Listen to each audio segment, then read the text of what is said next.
ఆత్మ సంబంధమైనటువంటి పరలోక సంబంధమైన ఆ యొక్క అనుభూతులు, ఆ విద్య ఎప్పుడు నీ బిడ్డలకు నీవు నేర్పిస్తావు?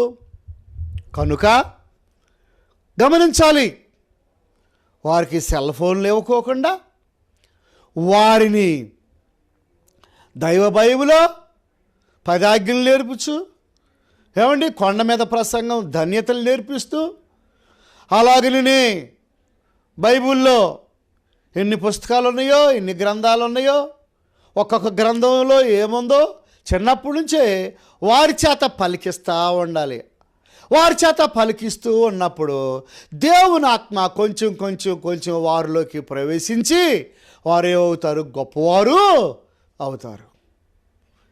గొప్పవారు అవుతారండి. అందుకని యేసు ప్రభువారు మీరు ఆ